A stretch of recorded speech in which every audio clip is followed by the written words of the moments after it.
pour ce faire, je vais donner la parole à Nicole qui est connectée depuis un certain nombre d'années, représentant de l'INSEC, à la présidente, à la directrice aussi, au directeur de la chaire de recherche. Je vous invite à venir prendre la parole.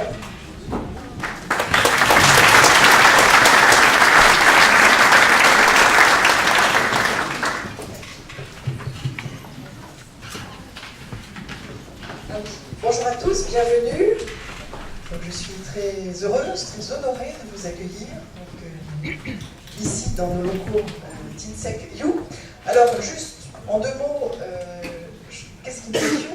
INSEC You, c'est le premier groupe d'enseignement supérieur français qui est né en 1975 à Bordeaux, qui rassemble 24 500 élèves, donc 4 grandes écoles, une université internationale, qui rassemble 345 enseignants-chercheurs, enseignants permanents, 800 intervenants, 1300 collaborateurs, qui a ouvert 6 incubateurs en France, qui est présent à Paris, Bordeaux, Lyon, donc un triangle assez magique, et puis à Chambéry, en Savoie, et puis également sur un arc européen, à Londres, à Genève, à Monaco, et puis 2 petits drapeaux beaucoup plus lointains, dans 2 économies très importantes, l'un à Shanghai, en Chine.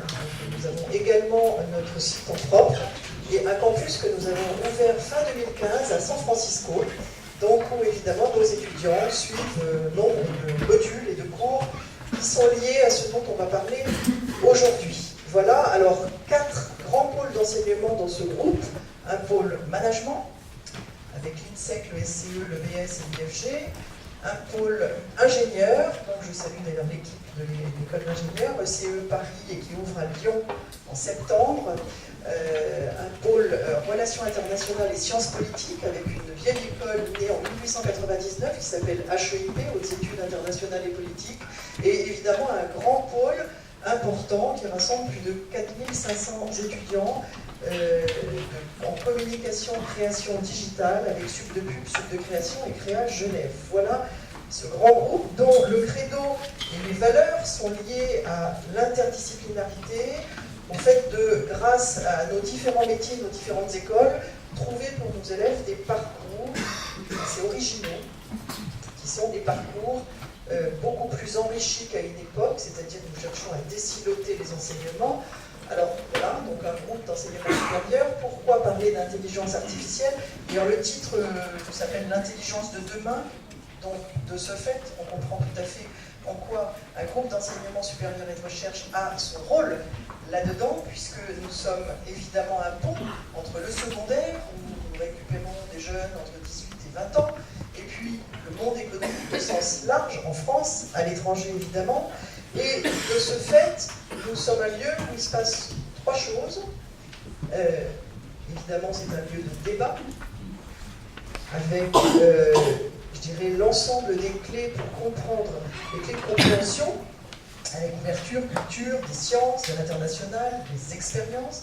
Un lieu de recherche, avec notamment les enseignants-chercheurs, recherche au sens large, recherche active pour faire avancer les réflexions, donner des résultats, faire évoluer les connaissances, aussi les modalités d'apprentissage, mettre en œuvre concrètement avec des entreprises. C'est pour ça la chaire de recherche en digital ici à Lyon est assez exemplaire. Et puis évidemment, 3e pilier, débat, recherche, insertion professionnelle des jeunes, avec, je dirais, à la fois des choses très collectives et puis des choses très personnelles, puisque c'est l'accompagnement de chaque élève, chacun des 24 500 étudiants, vers leur projet personnel. Voilà. Donc, de ce fait, quand on est un lieu de débat, de recherche et d'insertion dans le monde économique, c'est normal qu'on parle d'un phénomène qu'on qualifie de disruptif, mais ça, je ne vais pas m'aventurer sur ce sujet, puisque c'est le sujet du jour, mais évidemment, c'est notre rôle d'être là dans cette révolution dans le management, dans la relation avec les collaborateurs, dans la relation avec les clients, dans les business models, etc. Voilà, alors je remercie évidemment, j'ai fait vraiment du fond du cœur à la fois les intervenants, donc je sais que certains sont déjà dans la salle puisqu'ils interviennent ce matin, donc Cédric Villani, Jean-Philippe Desbioles, Stéphane Mallard, Patrick Johnson, Et puis nos partenaires, sponsors, qui nous ont beaucoup aidés, à la fois financièrement et à la fois logistiquement, donc Apicil, Esker et Cégit, qui sont des poids lourds du monde économique rhône-alpin.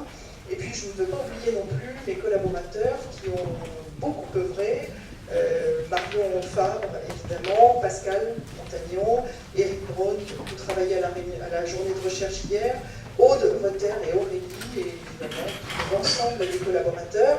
Donc un grand merci, je vous souhaite une excellente journée et je cède la parole à Marion. Merci Catherine.